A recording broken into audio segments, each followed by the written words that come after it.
الشعب المصري. ليه مبادئ اللي عنده مبدأ عنده مبدأ. ايوه حاجة. السلام عليكم. وعليكم السلام ورحمة الله. لقد قام الشعب المصري بثورته العظيمة وقدم الشهداء من أجل تغيير نظام مبارك الفاسد المجرم. ويجب أن نسأل أنفسنا اليوم، هل تغير نظام مبارك؟ لا لا زي ما هو ليه جيوش. على حسن مبارك إلى شرم الشيخ. الكلاب بتوعه بيديرها من هناك. ايوه بالتليفون زكريا عزمي بيديله التقرير. نظام مبارك لا زال يحكم مصر متمثلا في حكومة أحمد شفيق. ايوه حكومة أحمد شفيق غير شرعية بأي مقياس قانوني أو سياسي. أولا لأنها أقسمت يمين الولاء أمام الرئيس المخلوع الذي خلعه الشعب المصري. وثانيا لأن أحمد شفيق ووزراءه ينتمون فكريا وسياسيا إلى نظام مبارك. ومن السذاجة أن نتخيل أن أحمد شفيق سيسمح بمحاسبة مبارك أو أولاده أو أعوانه. أحمد شفيق وبلغات ووزير العدل كلهم ينتمون إلى النظام البائد وسيسعون بكل جهدهم إلى إجراء مكاسب الثورة. مباحث أمن الدولة التي طالما أذلت المصريين وعذبتهم وهتكت أعراضهم لا زالت تعمل مئات الشهداء الذين قدمتهم مصر وآلاف الجرحى ومئات الذين فقدوا أبصارهم.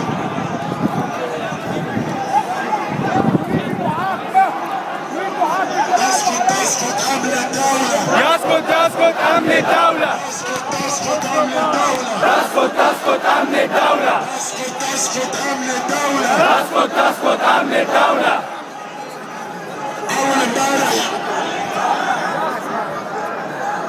أول امبارح وزير الداخلية الذي ينتمي إلى عصر مبارك بيقول إنه أداء الشرطة أثناء المظاهرات يعني جرائم ارتكبوها. وزير الداخلية بيقول إن أمن الدولة جهاز وطني. بيدبح فينا الدولة لن يمس وسيظل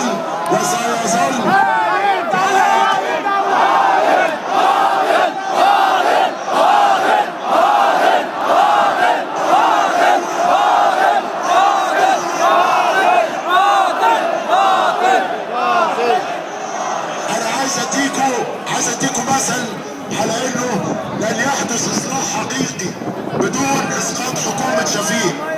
وزير الداخلية حتى الان لم يحاسب الضباط المجرمين الذين قتلوا المصريين. زود المرتبات. ده هو مجرم ازاي يحاسب؟ قدام مكافأة قدام عفو عام. هو مجرم ازاي يحاكم مجرم يحاكم مجرم ما ينفعش.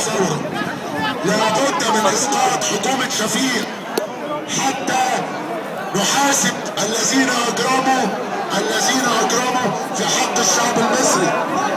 انت شفت في حياتك مجرم يحاسب مجرم؟ ده مجرم اساسا، ازاي يحاسب مجرم؟ بيقول انه المتظاهرين كان معاهم قناصة اجانب. مولوتوف. هذه المستهزئة كانوا بيتكلموا لغة غريبة. هذه الخزعبلات لا زالوا يرتدونها. احمد شفيق نفسه ظل يسخر من الثورة كله هيتبان. اعمل لهم التحليل هيتبان. خليهم قاعدين. ده حتى الغدات كانوا غدات صحية. لانه انا احمي المتظاهرين. وبالتالي اي محاولة لاصلاح في وجود هذه ده الحكومة التفاف على الثورة. محاولة ساذجة. لابد من اسقاط حكومة احمد شفيق لابد من إغلاق مباحث أمن الدولة، لابد من إغلاق مباحث أمن الدولة، لابد من إلغاء قانون الطوارئ. تسقط أمن الدولة، تسقط أمن الدولة،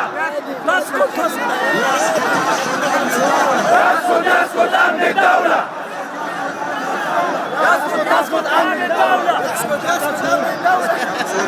قول يا اسوان عايزين نطلع نوحد المطلب، مطلبنا الأول هو إسقاط هذه الحكومة وعمل حكومة وطنية. لابد أن يكون الوزراء وحش لا علاقة لهم بالنظام مبارك الفاسد. أي وزير له علاقة بنظام مبارك لا نريده. يروح شرم الشيخ نريد إلغاء قانون الطوارئ. وبعدين نولعها عليه. احنا رايحين له علشان نشوف الجمعه الجايه ان شاء الله.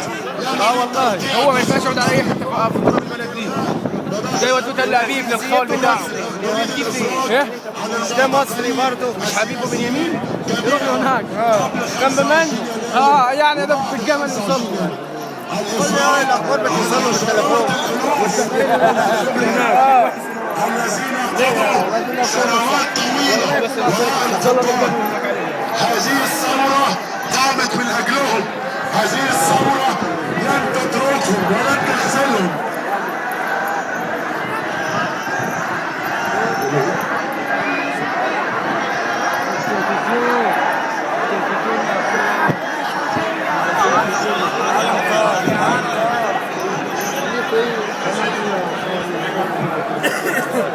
رأس النظام قد أسقطناه ولكن أسنان النظام